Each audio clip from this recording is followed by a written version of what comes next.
Assalamualaikum warahmatullahi wabarakatuh. Alhamdulillah kembali berjumpa di channel Chem is Try.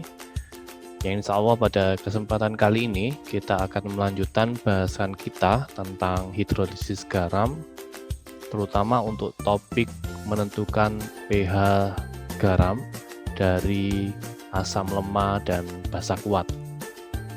Untuk menambah keberkahan pembelajaran kita pada kesempatan ini, alangkah baiknya kita awali dengan bacaan basmalah bersama. Bismillahirrahmanirrahim.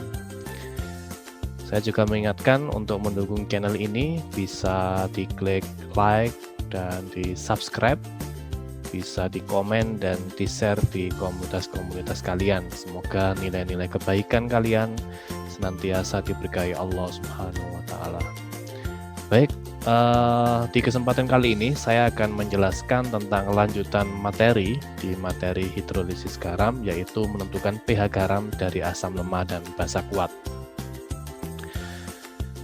Secara umum, penentuan pH lautan garam terdiri dari beberapa campuran asam dan basa. Yang pertama yaitu garam dari asam lemah dan basa kuat. Yang kedua, garam juga bisa berasal dari asam kuat dan basa lemah, atau juga garam dari asam lemah dan basa lemah yang sudah kita bahas di sesi sebelumnya. Untuk kali ini, kita akan lebih fokus di subtopik yang pertama, yaitu penentuan pH larutan garam, yang mana garam terdiri atau tersusun dari asam lemah dan basa kuat. Untuk itu, mari kita simak video pembelajaran berikut ini. Garam dari asam lemah dan basa kuat.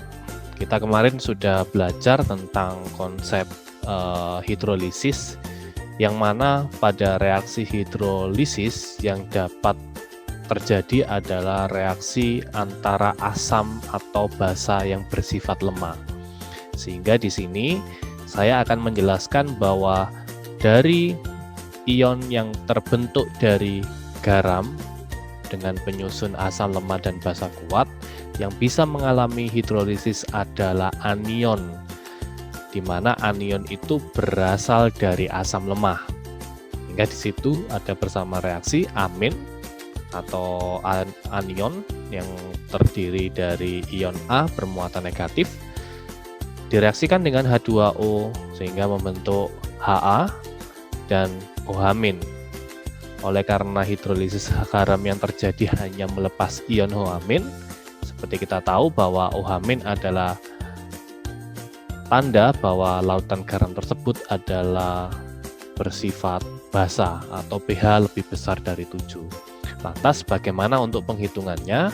Kita tahu bahwa besarnya konsentrasi ion OH- dapat dihitung melalui tetapan hidrolisis atau yang disebut dengan KH, yang mana KH-nya sama dengan konsentrasi Ha dikali konsentrasi OH- dibagi dengan konsentrasi amin.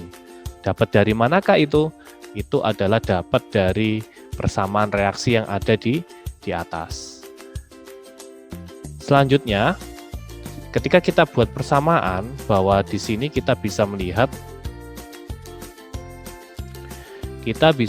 bahwa ada reaksi antara A dan H2O menghasilkan Ha dan OH-. Kita buat konsentrasi awal. Kita tahu bahwa ada istilah mula-mula, reaksi sisa, atau yang di sini saya sebutkan awal.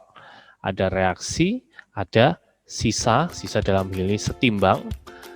Untuk konsentrasi awal kita anggap sebagai konsentrasi ion amin awal. Kemudian H2O, kenapa kok tidak ada konsentrasi? Kita sudah belajar di sesi-sesi sebelumnya bahwa ketika fasenya liquid, dia tidak memiliki konsentrasi. Terus lantas kenapa kok Ha dan OH- tidak ada konsentrasi? Karena dia termasuk produk atau hasil reaksi pada kondisi awal. Kemudian kita tentukan reaksinya. Ketika reaksi ini kita misalkan sebagai X, maka di reaktan kita beri tanda minus. Itu berarti bahwa ada terjadi pengurangan bahan atau pengurangan kondisi awal untuk pembentukan suatu produk, yang mana produk ini kita berikan tanda plus ya. Sehingga pada kondisi setimbang, konsentrasi amin awal dikurangi dari konsentrasi X yang mana didapatkan dari kolom reaksi. Untuk HA maka nilainya adalah X dan OH- adalah nilainya adalah X. Dari persamaan ini anak-anak kita bisa tahu bahwa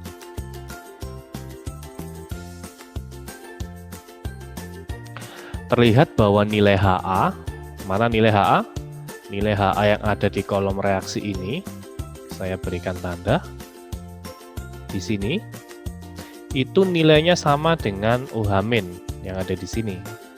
Ya, sehingga persamaan itu nanti akan kita bisa rubah menjadi bagaimana? Nah, menjadi seperti ini. Ketika HA kali konsentrasi OH- dibagi dengan amin, itu bisa kita rubah menjadi seperti ini. OH- sama dengan konsentrasi KH dikali konsentrasi amin. Mohon maaf, bukan konsentrasi KH. Tetapan hidrolisis dikali konsentrasi amin. Loh, kok bisa? Karena nilai dari HA dan OH- ini sama, maka kita buat sebagai OH- kuadrat. Ya, OH- kuadrat. OH- pangkat 2. Ya. Sehingga ketika mencari OH- maka KH-nya dikali dengan konsentrasi ion aminnya, kemudian bisa diakar.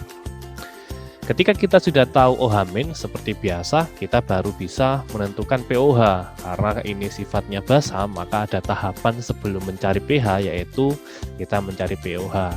Dengan rumus biasa, min log konsentrasi OH- yang kita dapat dari cara sebelumnya. Ketika ini kita sudah dapat, baru kita bisa menentukan pH-nya, yaitu dengan cara 14 min pOH. Saya kira cukup jelas daripada kita yang sudah kita lakukan. Selanjutnya, ketika kalian cermati di sini kita menggunakan KH. Apakah KH itu punya nilai yang lain? Nah, di kesempatan ini akan kita bahas ya. Jadi ada hubungan nilai KH. KH itu apa? Tetapan hidrolisis dengan nilai KW. KW itu adalah tetapan air dan Ka adalah tetapan asam. Maka KH ini bisa kita cari dengan menggunakan KW dan Ka. Kita tahu bahwa nilai kesetimbangan air itu ada reaksi 2H2O, kemudian menjadi H+ dan OH-. Kalau ketimbangan asam lemah, kita tahu bahwa ada Ha. Ha itu adalah kita misalkan asam, bisa CH3COH atau yang lain, membentuk anion amin dan ion H+. Ya. Sehingga kita buat persamaan kesetimbangan, maka nilai KW-nya itu tidak lain adalah H+ dikali OH-. Kenapa kok H2O-nya tidak ikut? Karena H2O memiliki fase liquid. Sedangkan Ka itu nilainya amin dikali H+ per Ha, sesuai dengan persamaan tetapan kesetimbangan. Produk di pangkat koefisien dibagi reaktan di pangkat koefisien. Kemudian ketika kita cek, ketika KW dibagi dengan Ka di sini, ternyata nilainya H+ dikali konsentrasi OH- dibagi dengan H+ dikali konsentrasi amin per Ha, itu nilainya adalah Ha, konsentrasi Ha dikali konsentrasi OH- dibagi konsentrasi amin, yang tidak lain, ini tadi adalah nilai daripada KH yang kita bahas di awal. Sehingga kita bisa mengkolerasikan antara KW dan Ka, itu nilainya sama dengan KW per Ka sama dengan KH. Mungkin sekian yang bisa kita bahas di kesempatan kali ini. Semoga ilmu yang kalian mendapatkan keberkahan oleh Allah Subhanahu wa Ta'ala, dan senantiasa kita semangat dalam belajar kimia. Cukup sekian, kita ketemu di lain kesempatan di video selanjutnya. Saya akhiri. Assalamualaikum warahmatullahi wabarakatuh.